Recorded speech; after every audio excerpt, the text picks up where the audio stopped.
आइए जानते हैं बिहार की हर छोटी बड़ी खबर सिर्फ 20 मिनट में। लेकिन उससे पहले आप हमें कमेंट में जरूर बताइए कि ये वीडियो आप बिहार के किस जिले और किस गांव से देख रहे हैं। और हाँ, अगर आप चाहते हैं कि ऐसी सटीक और तेज खबरें हर रोज आप तक पहुंचती रहें, तो अभी वीडियो को एक लाइक जरूर कर दीजिए। जीविका दीदियों को मिलेगा पहचान पत्र। विधानसभा में ग्रामीण विकास मंत्री की घोषणा। बिहार सरकार ने जीविका दीदियों को आधिकारिक पहचान देने का फैसला किया है। ग्रामीण विकास मंत्री श्रवण कुमार ने विधानसभा में कहा कि आने वाले दिनों में जीविका दीदियों को आधार लिंक्ड पहचान पत्र और ड्रेस कोड उपलब्ध कराया जाएगा। स्नेहलता के प्रश्न पर मंत्री ने बताया कि जीविका दीदियां स्वयं समाज को जागरूक कर रही हैं और वे सशक्त हैं। फिर भी सुरक्षा जनित समस्या होने पर वे 112 पर कॉल कर सकती हैं। अध्यक्ष डॉक्टर प्रेम कुमार ने सुझाव दिया कि पहचान पत्र दिलाया जाए, जिस पर मंत्री ने हामी भरी। जीविका दीदियों को अब सरकारी योजनाओं के क्रियान्वयन में उनकी भूमिका के साथ साथ सुरक्षा और पहचान भी सुनिश्चित होगी। पटना सिविल कोर्ट को फिर मिली धमकी। छठी बार बम से उड़ाने की चेतावनी। सुरक्षा एजेंसियां अलर्ट। पटना सिविल कोर्ट को बुधवार सुबह ईमेल के जरिए बम से उड़ाने की धमकी मिली, जिससे हड़कंप मच गया। प्रशासन ने तुरंत पूरे कोर्ट परिसर को खाली कराया और अदालती कार्यवाही रोक दी गई। पुलिस, बम निरोधक दस्ता और डॉग स्क्वाड ने हर कमरे और गलियारे की सघन जांच की। बताया जा रहा है कि यह छठी बार है जब कोर्ट को ऐसी धमकी मिली है। अब तक किसी धमकी के बाद विस्फोटक सामग्री नहीं मिली, लेकिन सुरक्षा पर गंभीर सवाल उठ रहे हैं। साइबर सेल धमकी ईमेल के स्रोत का पता लगाने में जुटी है और आईपी एड्रेस की ट्रैकिंग की जा रही है। फिलहाल कोर्ट परिसर में सुरक्षा बढ़ा दी गई है और जांच पूरी होने तक स्थिति पर कड़ी नजर रखी जा रही है। पटना सिटी में अपराध और नशे पर करारा प्रहार। हथियारबंद गिरोह धराया। 456 किलो गांजा जब्त। पटना सिटी में पुलिस ने अपराध और नशे के नेटवर्क पर एक साथ बड़ी कार्रवाई कर साफ कर दिया है कि अब किसी तरह की डील नहीं दी जाएगी। आलमगंज थाना क्षेत्र में गुप्त सूचना पर छापेमारी कर 4 अपराधियों को गिरफ्तार किया गया। इनके पास से 2 पिस्टल, 1 देसी कट्टा, 9 जिंदा कारतूस, 4 मोबाइल फोन, 1 कार और 1 मोटरसाइकिल बरामद हुई। पुलिस का कहना है कि समय रहते कार्रवाई से बड़ी वारदात टल गई। इसी दौरान महात्मा गांधी सेतु पर एक 16 पहिया ट्रक से 456 किलो गांजा बरामद हुआ, जो दूसरे राज्य से लाकर पटना और आसपास के जिलों में खपाने की योजना थी। इस बरामदगी से नशा तस्करों के नेटवर्क में हड़कंप मच गया है। अलग कार्रवाई में भद्रघाट इलाके से रंजन राम उर्फ रंजन डोम को गिरफ्तार किया गया, जिसके पास से लॉडेड कट्टा और गोली बरामद हुई। पुलिस अब इनके नेटवर्क की गहन जांच कर रही है। बिहार में गर्मी की समय से पहले दस्तक। पटना में टूटा 15 वर्षों का रिकॉर्ड। फरवरी में ही बिहार में गर्मी की दस्तक ने लोगों को हैरान कर दिया है। मौसम विज्ञान केंद्र पटना के आंकड़ों के अनुसार बीते 15 वर्षों में पहली बार पटना का न्यूनतम तापमान इतना अधिक दर्ज हुआ है। मंगलवार को पटना का न्यूनतम तापमान 13.1 डिग्री सेल्सियस रहा, जो पिछले 15 वर्षों का रिकॉर्ड तोड़ गया। विशेषज्ञों का कहना है कि कमजोर पश्चिमी विक्षोभ, वर्षा की कमी और हवा में बदलाव इसके कारण है। दिन में तेज धूप और बादलों की कमी से तापमान तेजी से बढ़ रहा है। राजगीर में न्यूनतम तापमान 8.5 डिग्री सेल्सियस दर्ज हुआ, जबकि कैमूर में अधिकतम तापमान 29.4 डिग्री सेल्सियस रहा। मौसम विभाग ने पूर्वानुमान जारी किया है कि फरवरी में न्यूनतम तापमान 16 से 18 डिग्री और अधिकतम 24 से 26 डिग्री सेल्सियस के बीच रहेगा। कृषि विशेषज्ञों का कहना है कि यह बदलाव रब्बी की फसलों के लिए अनुकूल है, लेकिन नमी में कमी से पर्यावरण और स्वास्थ्य पर असर पड़ सकता है। पप्पू यादव की गिरफ्तारी को बताया राजनीतिक साजिश। दिग्विजय सिंह ने अमित शाह से लगाई गुहार। मध्य प्रदेश के पूर्व मुख्यमंत्री और राज्यसभा सदस्य दिग्विजय सिंह ने पूर्णिया सांसद राजेश रंजन उर्फ पप्पू यादव की गिरफ्तारी को राजनीतिक साजिश बताया है। उन्होंने केंद्रीय गृह मंत्री अमित शाह को पत्र लिखकर न्याय की गुहार लगाई। दिग्विजय सिंह ने कहा कि नीट छात्रा प्रकरण में पीड़िता के पक्ष में आवाज उठाने की सजा पप्पू यादव को दी जा रही है। उन्होंने आरोप लगाया कि लोकतंत्र में सवाल उठाना अब अपराध बना दिया गया है और विपक्ष की आवाज दबाने की कोशिश हो रही है। पत्र में उन्होंने मांग की कि मामले की निष्पक्ष जांच कराई जाए। इससे पहले पप्पू यादव ने भी अपने वकील के माध्यम से पत्र जारी कर मुख्यमंत्री नीतीश कुमार और मुख्य सचिव को संबोधित किया था। उन्होंने याद दिलाया कि नीतीश कुमार के मुख्यमंत्री बनने के शुरुआती दौर में उनके संबंध पारिवारिक जैसे थे, लेकिन अब हालात पूरी तरह बदल चुके हैं। पटना जंक्शन पर यात्रियों का बवाल, ट्रैक पर उतरे लोग, 45 मिनट ठप रहा रेल परिचालन। शुक्रवार शाम पटना जंक्शन पर उस वक्त अफरा तफरी मच गई जब गया रूट पर ट्रेनों की कमी से परीक्षार्थियों और यात्रियों ने हंगामा शुरू कर दिया। दोपहर बाद से कोई ट्रेन न मिलने के कारण स्टेशन पर भीड़ बढ़ती गई और शाम तक स्थिति तनावपूर्ण हो गई। प्लेटफॉर्म नंबर 9 पर पलामू एक्सप्रेस पहुंची तो ऐसी कोच में भी सामान्य यात्रियों की भीड़ चढ़ गई। आरपीएफ ने नियम उल्लंघन करने वालों को उतारना शुरू किया तो नाराज यात्रियों ने ट्रैक पर उतरकर नारेबाजी शुरू कर दी। करीब 45 मिनट तक रेल परिचालन ठप रहा और अन्य ट्रेनों पर भी असर पड़ा। सूचना मिलते ही आरपीएफ, जीआरपी और आरपीएसएफ के जवान मौके पर पहुंचे। स्टेशन डायरेक्टर और अधिकारियों ने यात्रियों को समझाकर ट्रैक से हटाया। करीब 7:56 बजे पलामू एक्सप्रेस रवाना हो सकी। इस दौरान स्टेशन पर सुरक्षा व्यवस्था खड़ी कर दी गई थी।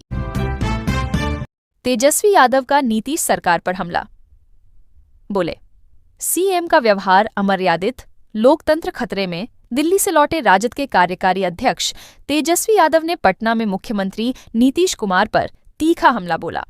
उन्होंने कहा कि विधान परिषद में मुख्यमंत्री का आचरण सदन की मर्यादा के प्रतिकूल था और विपक्षी सदस्यों का निलंबन लोकतंत्र पर आघात है।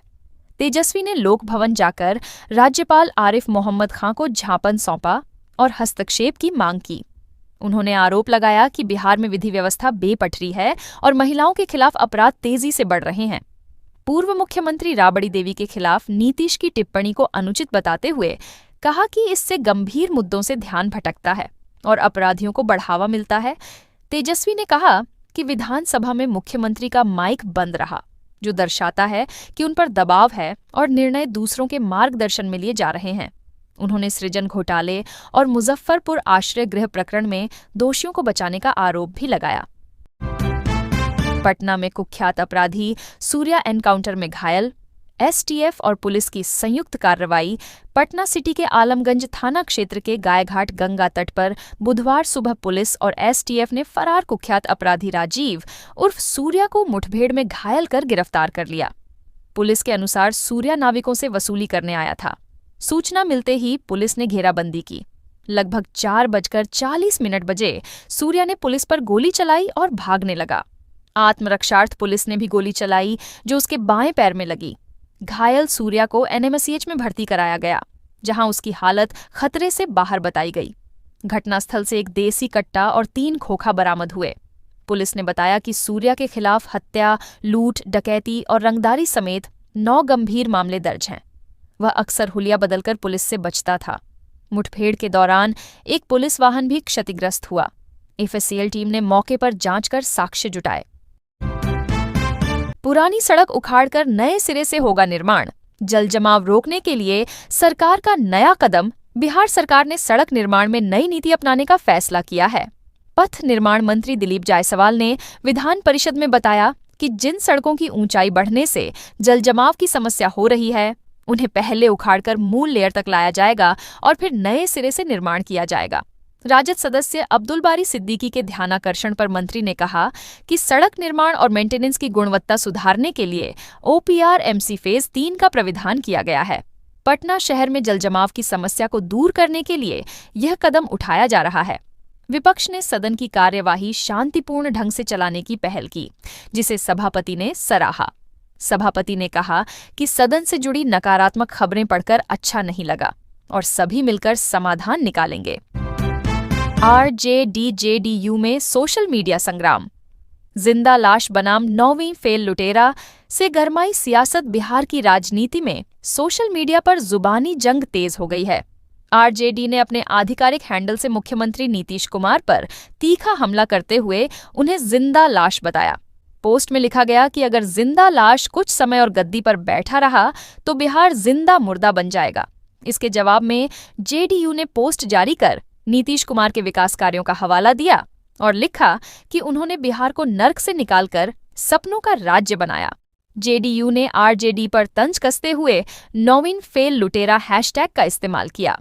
दोनों दलों के समर्थक भी सोशल मीडिया पर आमने सामने आ गए हैं। राजनीतिक हमले अब व्यक्तिगत और पारिवारिक संदर्भ तक पहुंच गए हैं। विश्लेषकों का कहना है कि इस तरह की भाषा से राजनीतिक विमर्श का स्तर प्रभावित होता है। साफ है कि सोशल मीडिया अब बिहार की राजनीति का बड़ा रणक्षेत्र बन चुका है और आने वाले दिनों में यह संग्राम और तीखा होगा। बिहार के इस जिले में गरजेगा बुलडोजर। 16 फरवरी से अतिक्रमण पर बिना सूचना होगी कार्रवाई। नगर निगम क्षेत्र में अतिक्रमण की बढ़ती समस्या पर प्रशासन ने सख्त रुख अपनाया है। नगर आयुक्त किसलय कुशवाहा ने आदेश जारी कर कहा कि 16 फरवरी 2026 से सार्वजनिक स्थलों पर किसी भी तरह का अवैध कब्जा बर्दाश्त नहीं किया जाएगा। सड़कों, फुटपाथों, नालों, चौक चौराहों, बाजारों और पार्कों में पाए जाने वाले अतिक्रमण को बिना पूर्व सूचना हटाया जाएगा। इसके साथ ही टो अवे शुल्क, भंडारण शुल्क और जुर्माना भी वसूला जाएगा। आयुक्त ने अधिकारियों को आदेश का सख्ती से पालन करने का निर्देश दिया और नागरिकों से अपील की कि वे स्वयं अतिक्रमण मुक्त करें। यह कदम आम लोगों की आवाजाही, स्वच्छता और आपातकालीन सेवाओं को सुचारू बनाने के लिए उठाया गया है। भागलपुर में ठंडी पछुआ हवाओं के बीच शुष्क मौसम। किसानों को फसल प्रबंधन में राहत। भारत मौसम विज्ञान विभाग ने बताया कि भागलपुर में बुधवार और गुरुवार को मौसम सामान्य रहेगा। दिन भर धूप खिलेगी, लेकिन पछुआ हवाओं का असर महसूस होगा। मंगलवार को शहर का अधिकतम तापमान 25.8 डिग्री और न्यूनतम 10.8 डिग्री सेल्सियस दर्ज किया गया। बिहार कृषि विश्वविद्यालय सबौर के अनुसार न्यूनतम तापमान 9.9 डिग्री सेल्सियस रहा। वातावरण शुष्क रहेगा और बारिश की संभावना नहीं है। विशेषज्ञों ने कहा कि यह मौसम कृषि कार्यों और बाहरी गतिविधियों के लिए अनुकूल है। सरसों, गेहूं और अन्य रबी फसलों की पैदावार प्रभावित नहीं होगी, लेकिन सिंचाई की व्यवस्था बनाए रखना जरूरी है। सब्जियों और फूलों की खेती भी इस मौसम में अच्छी रहेगी। भागलपुर में फीडर खराबी से बिजली संकट। हजारों उपभोक्ता अंधेरे में। नाराजगी बढ़ी। भागलपुर शहर में बिजली आपूर्ति की स्थिति उपभोक्ताओं के लिए चिंता का कारण बनी हुई है। भोलानाथ, मोजाहिदपुर और भीखनपुर फीडरों में खराबी आने पर डिक्शन फीडर भी बंद कर दिया जाता है, जिससे हजारों लोग प्रभावित होते हैं। हाल ही में 11,000 वोल्ट का तार कटने से भोलानाथ फीडर का ब्रेकडाउन हुआ और डिक्शन फीडर की बिजली 3 घंटे तक बाधित रही। इसी तरह मोजाहिदपुर फीडर में भी तार टूटने से अतिरिक्त लोड बढ़ गया और ट्रिपिंग की समस्या हुई। उपभोक्ताओं ने कहा कि 400 करोड़ रुपए खर्च कर बिजली वितरण सुधारने के बावजूद स्थिति ठीक नहीं हुई है। अधीक्षण अभियंता ने खामियों को स्वीकार किया और बताया कि कवर्ड वायर बदलने का काम फरवरी तक पूरा कर लिया जाएगा। साथ ही 2000 कृषि कनेक्शन भागलपुर और 1000 बांका में लंबित हैं। उपभोक्ताओं ने त्वरित सुधार की मांग की है। विद्यार्थियों पर सरकार मेहरबान। 2 वर्षों तक हर महीने मिलेंगे 1000 रुपये जीविका दीदियों के बाद अब बिहार सरकार ने विद्यार्थियों को भी राहत दी है। मुख्यमंत्री निश्चय स्वयं सहायता भत्ता योजना के तहत युवाओं को 2 वर्षों तक प्रतिमाह 1000 रुपये की आर्थिक सहायता दी जाएगी। आवेदन का सत्यापन 28 फरवरी तक DRCC केंद्रों पर किया जा रहा है। योजना का उद्देश्य उच्च शिक्षा प्राप्त कर चुके बेरोजगार युवाओं को प्रतियोगी परीक्षाओं की तैयारी और कौशल विकास के दौरान आर्थिक सहारा देना है। पात्र युवाओं को अधिकतम 24 माह तक DBT के जरिए राशि सीधे बैंक खाते में भेजी जाएगी। साथ ही कुशल युवा प्रोग्राम के तहत निःशुल्क कंप्यूटर प्रशिक्षण, हिंदी अंग्रेजी संवाद और व्यवहार कौशल का प्रशिक्षण भी मिलेगा। शर्त है कि आवेदक बिहार का स्थायी निवासी हो, आयु 20 से 25 वर्ष के बीच हो और किसी अन्य सरकारी योजना का लाभ न ले रहा हो। सरकार का मानना है कि इस पहल से युवाओं को आत्मनिर्भर बनने में मदद मिलेगी। मुजफ्फरपुर सारण को जोड़ेगा 3 लेन पुल। पारू में जल्द शुरू होगा। निर्माण कार्य गंडक नदी पर। पारू के फतेहाबाद में प्रस्तावित 3 लेन उच्च स्तरीय पुल के निर्माण के लिए एजेंसी का चयन कर लिया गया है।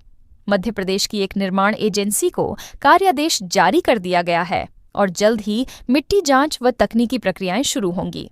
पुल की लंबाई 2280 मीटर और चौड़ाई 15.55 मीटर होगी। साथ ही 2200 मीटर लंबा अप्रोच पथ भी बनाया जाएगा।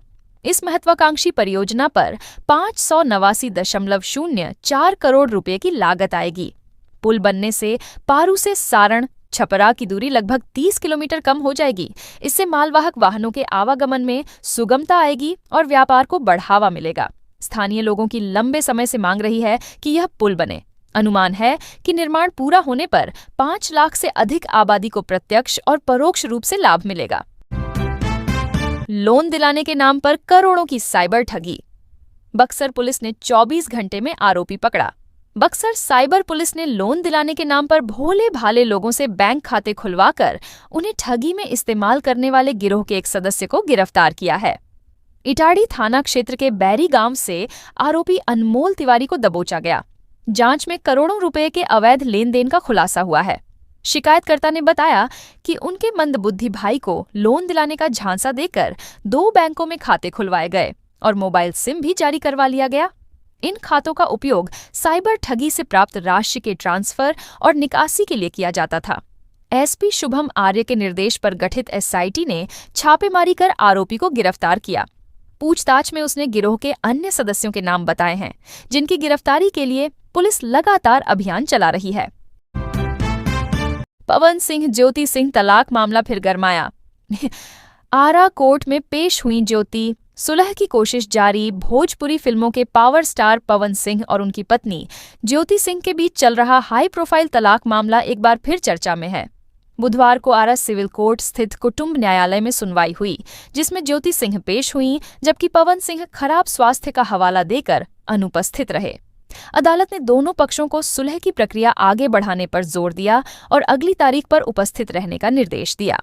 अप्रैल 2022 में दाखिल तलाक अर्जी में पवन सिंह ने वैवाहिक संबंधों में तनाव और दरार का हवाला दिया था। करीब 4 साल बाद भी मामला लंबित है और सुनवाई जारी है। भोजपुरी इंडस्ट्री और प्रशंसकों की निगाहें अब अगली सुनवाई पर टिकी हैं कि सुलह की कोशिश सफल होती है या मामला कानूनी प्रक्रिया में आगे बढ़ता है। बांका में प्रेमिका के घर कट्टा लेकर पहुंचा प्रेमी, ग्रामीणों ने पकड़ा, पुलिस ने किया गिरफ्तार। बांका जिले के शंभूगंज थाना क्षेत्र में सोमवार रात सनसनीखेज घटना हुई। बेलारी निवासी अनमोल उर्फ आजाद अपनी प्रेमिका से मिलने देसी कट्टा लेकर पहुंचा। स्वजनों ने उसे पकड़ लिया और शोर मचाया, जिसके बाद ग्रामीण भी जुट गए। युवक की धुनाई कर पुलिस को सूचना दी गई। मौके पर पहुंची पुलिस ने उसे हिरासत में लेकर कट्टा और गोली बरामद की। आर्म्स एक्ट के तहत मामला दर्ज किया गया है। युवक ने प्रेम प्रसंग स्वीकार किया, लेकिन कट्टा ले जाने से इनकार किया। सरपंच जहरा बेगम ने बताया कि 5 माह पूर्व भी इसी प्रेम प्रसंग को लेकर ग्राम कचहरी में उसे दंडित किया गया था। उस समय उसे उठक बैठक कराई गई थी। बाद में वह कोलकाता चला गया था और हाल ही में लौटकर दोबारा ऐसी घटना कर बैठा। पुलिस मामले की गहन जांच कर रही है। 128 करोड़ की पेयजल परियोजना से दरभंगा को राहत। गर्मी में नहीं होगी पानी की किल्लत। दरभंगा शहर में गर्मी के मौसम को देखते हुए पेयजल आपूर्ति सुदृढ़ करने के लिए 128 करोड़ रुपए की परियोजना पर काम चल रहा है। सरकार का लक्ष्य है कि इस बार गर्मी में शहरवासियों को पानी के लिए भटकना न पड़े। शहर के सभी 48 वार्डों में चरणबद्ध तरीके से पाइपलाइन बिछाने, पंप हाउस निर्माण और घर घर जल कनेक्शन देने का कार्य किया जा रहा है। जनवरी में शेष 30 करोड़ रुपए भी बुडको को उपलब्ध कराए गए हैं। अब पूरी जिम्मेदारी बुडको को सौंपी गई है। हालांकि कार्य की गति को लेकर सवाल उठ रहे हैं, क्योंकि कई जगह पंप हाउस अधूरे हैं और पाइपलाइन फूटने से लोग परेशान हैं। गर्मी आने में कुछ ही महीने बचे हैं। ऐसे में समय सीमा के भीतर काम पूरा करना चुनौती है। परियोजना पूरी होने पर 5 लाख से अधिक लोगों को राहत मिलेगी और पेयजल संकट से शहर को निजात मिलेगी। अरवल के 40,000 बीपीएल परिवारों को बड़ी सौगात। घर की छत पर मुफ्त लगेगा सोलर पैनल। अरवल जिले के बीपीएल कार्ड धारक 40,000 से अधिक परिवारों को बिजली कंपनी ने कुटीर ज्योति योजना के तहत बड़ी राहत दी है। प्रधानमंत्री सूर्य घर योजना के अंतर्गत इन परिवारों के घरों की छत पर मुफ्त सोलर पैनल लगाए जाएंगे। विद्युत कार्यपालक अभियंता सोमनाथ पासवान ने बताया कि जिन परिवारों के पास छत वाला घर है और जो पहले आवेदन करेंगे, उनके यहाँ प्राथमिकता से सोलर प्लेट लगाई जाएगी। आवेदन सुविधा ऐप के माध्यम से करना होगा। वहीं दिक्कत होने पर जिला विद्युत कार्यालय के सुविधा काउंटर पर भी मुफ्त आवेदन किया जा सकता है। बीपीएल परिवारों को 1 किलोवाट का सोलर पैनल मिलेगा, जबकि सामान्य उपभोक्ताओं को 30 से 78,000 रुपए तक की सब्सिडी दी जाएगी। इस योजना से गरीब परिवारों को बिजली की समस्या से राहत मिलेगी और ऊर्जा आत्मनिर्भरता को बढ़ावा मिलेगा। जमुई में बिजली चोरी पर बड़ी कार्रवाई। मीटर से पहले तार जोड़कर चल रही थी आटा चक्की। 3 लाख जुर्माना। जमुई जिले के बाबूडीह पंचायत के डोकली गांव में बिजली चोरी के खिलाफ अभियान के दौरान विभाग ने बड़ी कार्रवाई की है। जांच में पाया गया कि उपभोक्ता राजीव कुमार ने मीटर से पहले मेन एलटी लाइन में बाईपास कर 7.5 HP मोटर से आटा चक्की चला रखी थी। मीटर में लोड शून्य दिख रहा था, जबकि कुल भार 5,618 वाट पाया गया। इस अवैध कृत्य से बिजली कंपनी को 3 लाख रुपए से अधिक की क्षति हुई। विभाग ने चोरी में प्रयुक्त तार जब्त कर उपभोक्ता पर 3,01,407 रुपए का जुर्माना लगाया और सोनो थाना में केस दर्ज कराया। सहायक विद्युत अभियंता विनोद कुमार नागर के नेतृत्व में हुई इस कार्रवाई से स्पष्ट संदेश गया कि बिजली चोरी बर्दाश्त नहीं होगी। विभाग ने कहा कि पूरे प्रखंड में नियमित निरीक्षण और जागरूकता अभियान चलाकर बिजली चोरी रोकने की कोशिश जारी रहेगी। बिहार में मछुआरों के लिए शानदार मौका। मछली पकड़ने के सामान पर 90% subsidy. Fish marketing kit free. Khagaria जिले में मत्स्य पालन को बढ़ावा देने के लिए सरकार ने मछुआरों को बड़ी सुविधा दी है। जिले में करीब 3 लाख मछुआरे हैं और 30,000 से अधिक मत्स्यजीवी सहयोग समितियों के सदस्य हैं। विभागीय योजनाओं के तहत मछुआरों को नीडॉट शुल्क फिश मार्केटिंग किट दी जाएगी, जिसमें तराजू, 40 किलो का बक्सा और डेगची शामिल है। 110 मछुआरों को यह किट दी जाएगी। इसके अलावा नाव और जाल जैसे उपकरणों पर 90% तक अनुदान मिलेगा। योजना के तहत 18 fishing wooden boat, 7 FRC boat और 110 कास्ट नेट दिए जाएंगे। मछुआरों को केवल 10% राशि का भुगतान करना होगा।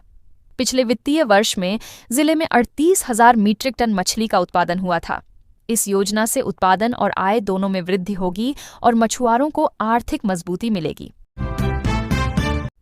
राशन कार्ड की eKYC कराना जरूरी। 28 फरवरी है अंतिम तारीख, वरना बंद हो जाएगा। मुफ्त राशन। खाद्य एवं उपभोक्ता संरक्षण विभाग ने राष्ट्रीय खाद्य सुरक्षा अधिनियम के तहत सभी राशन कार्ड धारकों के लिए eKYC अनिवार्य कर दिया है। विभाग ने स्पष्ट किया है कि 28 फरवरी तक eKYC नहीं कराने वाले लाभुकों को मुफ्त राशन से वंचित होना पड़ सकता है। eKYC प्रक्रिया के जरिए आधार सत्यापन किया जा रहा है ताकि अपात्र लोगों को सूची से हटाया जा सके और वास्तविक लाभुकों को ही योजना का लाभ मिले। भभुआ अनुमंडल क्षेत्र में कुल 1,59,057 राशन कार्डधारी पंजीकृत हैं, जिनमें 20,905 अंत्योदय अन्न योजना के और 1,38,174 प्राथमिकता श्रेणी के लाभुक शामिल हैं। पीडीएस दुकानों पर अंगूठा लगाकर बायोमेट्रिक सत्यापन किया जा रहा है। बाहर रहने वाले लाभुक मोबाइल ऐप या फेशियल eKYC के जरिए प्रक्रिया पूरी कर सकते हैं। यह पूरी तरह निःशुल्क है।